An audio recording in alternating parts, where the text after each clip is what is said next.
What happens when a U.S. Senator finally says what millions of Americans are thinking? Right to the faces of Ilhan Omar and AOC. No talking points. No filters. Just raw confrontation that leaves the room stunned. This exchange didn't just spark outrage. It exposed exactly how divided Washington has become. Watch closely, because this moment explains everything. You know, when you argue with a fool, you just prove there are two. And I consider Congresswoman Omar, Congresswoman Ocasio-Cortez, Congresswoman Tlaib, Congresswoman Presley, I think is her name. They call themselves the Squad. I consider them to be fools. They hate America. They think America was wicked in its origins, and it's even more wicked today. They ought to be thanking America instead of calling America evil and wicked and racist. But this is America, and they have the right to their opinion. But I don't like to see the president even dignify their point of view. Besides that, I think that the Squad, as they call themselves, they are destroying the Democratic Party. You know, when your opponent is screwing up, don't interrupt him. Let him go.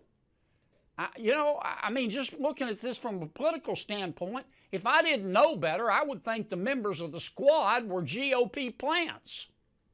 I mean, they think that illegal immigration, socialism, higher taxes, abortion are all moral goods. They think America, Israel, free enterprise are moral bads. That's not what most Americans believe. And that's kind of where I am on the subject. The president has explained his position. He has said, look, here's what I meant. If you're not happy living in America, leave. It's a free country, and I agree with that assessment. If I am not on this committee for one term, my voice will get louder and stronger, and my leadership will be celebrated around the world as it has been.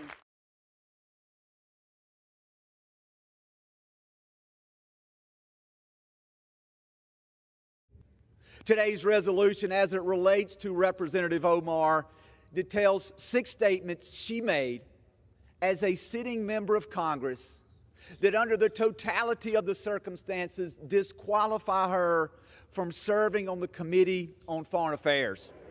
Don't tell me this is about consistency. Don't tell me that this is about a condemnation of anti-Semitic remarks when you have a member of the Republican caucus who has talked about Jewish space lasers and an entire amount of tropes and also elevated her to some of the highest committee assignments in this body. This is about targeting women of color in the United States of America. Don't tell me, because I didn't get a single apology when my life was threatened. The representative can say whatever the heck she wants, but we don't have to accept it or embrace it.